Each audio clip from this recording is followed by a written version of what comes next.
삼국사기보다는 일본 측의 문헌이, 즉 일본 측의 사서가 더 정확한 것으로 보여집니다.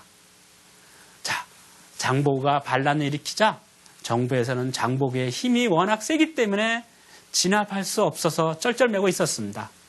그때 염장이라고 하는 사람이 김양을 찾아와서 내가 장보고를 죽이겠습니다 라고 얘기를 합니다. 김양이 염장의 부탁을 들어주죠. 염장은 거짓으로 장보고에게 항복을 합니다. 장보고는 기분이 좋아서 염장을 위해서 잔치를 베풀어 주다가 술이 얼큰하게 취하자 염장이 칼을 찔러서 장보고를 죽입니다. 이로써 장보고의 꿈은 결국 염장의 칼에 의해서 좌절이 되게 되는 거죠.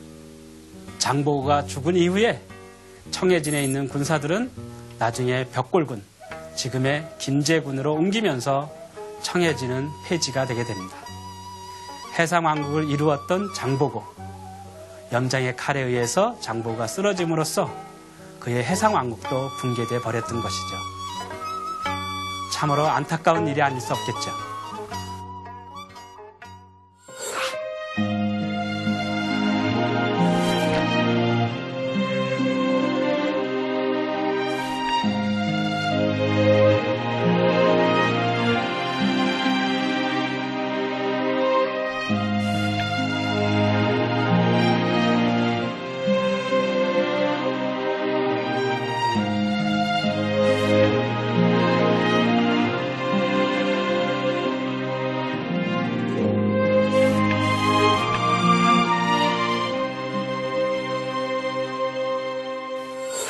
문성왕의 뒤를 이어서 헌안왕이 왕위에 즉위하게 되는데요.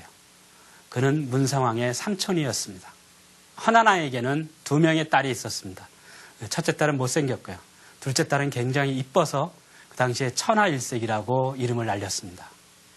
그런데 헌안왕대에 화랑으로서 이름을 날린 사람이 있었는데 그의 이름이 바로 응념이었습니다. 응념의 아버지는 민해왕에게 윽박질러서 자결을 했던 희강왕의 아들 계명이었습니다. 그리고 응념의 어머니는 신무왕의 딸, 즉 문성왕의 누이 동생에 해당하는 사람이었어요. 그러니까 응념은 혈통으로 따진다면은 서로 고륙상전을 벌였던 헌정계와 균정계의 피를 모두 이어받은 사람이겠죠. 그 사람이 왕위에 오른다면은 바로 치열하게 싸웠던 균정계와 헌정계의 화합을 의미한다고 볼 수 있습니다. 아마도 헌안왕에게는 아들이 없었기 때문에 내심 응념을 아마 사위로 삼고 싶어서 왕위에 앉히려고 하는 욕심을 가졌던 것 같습니다.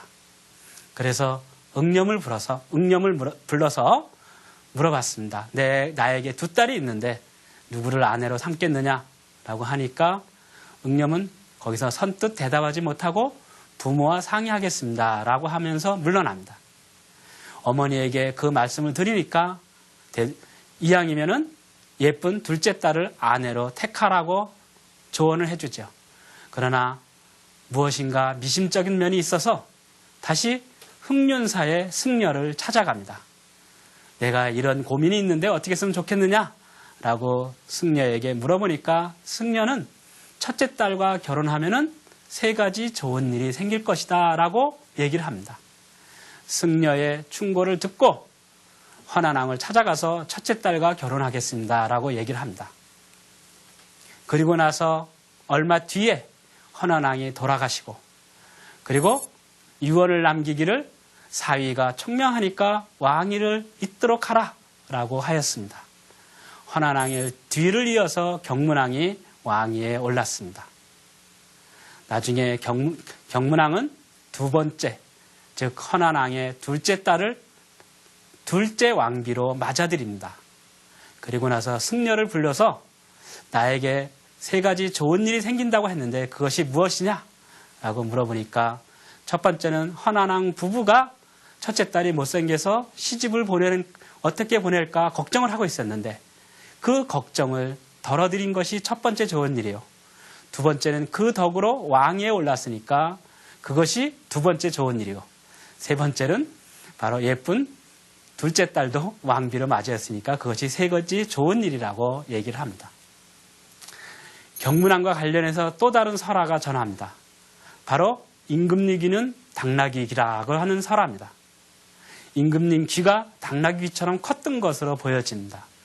그래서 갓을 마친 이후에 갓바치들을 모두 죽여버렸어요. 왜냐하면 그 비밀이 새어나가지 않도록 하기 위해서였죠. 그러나 어느 날도 갓을 다시 마치고 갓바치를 죽이려고 하니까 그 사람이 애원을 합니다. 제가 홀어머니를 모시고 있는데 제가 없으면 홀어머니가 굶어 죽게 됩니다. 제발 살려달라고 애원을 하죠. 할 수 없이 그 갓바치를 살려줍니다. 그 대신 갓바치는 자기가 평생 동안 이 비밀을 탄로하지 않고 죽겠다라고 얘기를 합니다. 갓바치가 죽기 며칠 전에 도림사라고 하는 사찰 옆에 있는 대나무 숲에 들어가서 임금님 귀는 당나귀다라고 소리치고 죽습니다. 그런데 왕경에 바람이 불 때마다 임금님 귀는 당나귀다라고 하는 소리가 왕경에 퍼졌습니다. 그래서 모든 왕경 사람들 임금님 귀는 당나귀라고 하는 것을 알게 되죠. 이에 화가 나서 경문왕은 대나무를 모두 다 쳐 없애버립니다. 거기에다 산수유를 심는데요. 나중에 산수유가 자라서 바람이 불면은 임금님 귀는 길다라고 하는 소리가 들렸다고 합니다. 그리고 어느 날 경문왕이 잠자리에서 일어나서 시종들이 침상을 정리하려고 하니까 뱀이 우글우글거렸습니다. 뱀을 죽이고 치우려고 하니까 경문왕은 자기는 항상 가슴속에 뱀을 품고 자야지만 편안하게 잘 수 있다라고 얘기를 합니다. 이 두 가지 설화를 통해서 우리가 알 수 있는 것은 무엇일까요? 자, 임금님 귀는 당나귀다라고 하는 것은 무언가 왕에게 솔직하게 직언을 하는 신하를 가리키는 것을 의미합니다. 그리고 대나무를 모두 다 없애버린 것은 그렇게 직언을 하는 신하들을 제거했다라고 하는 의미로 받아들여집니다. 이것을 통해서 경문왕이 자기의 정적을 가차없이 제거했다라고 하는 것을 우리가 해석할 수 있습니다. 그리고 뱀이라고 하는 것은 교활한 동물의 상징입니다. 아마도 교활하고 음모에 능한 사람들이 경문왕의 측근으로서 활동했던 것으로 보여집니다. 이 설화를 통해서 경문왕의 즉위가 그리 원활하지 못했음을 우리가 짐작할 수 있습니다. 실제로 숭복사라고 하는 비에는 헌원왕이 죽은 이후에 왕위가 비자 간혹 왕위를 차지하려고 까마귀떼처럼 모이는 사람이 많았다라고 하는 기록이 나옵니다. 아마도 경문왕의 왕위 계승에 사람들이 서로 갈등과 경쟁과 그리고 다툼을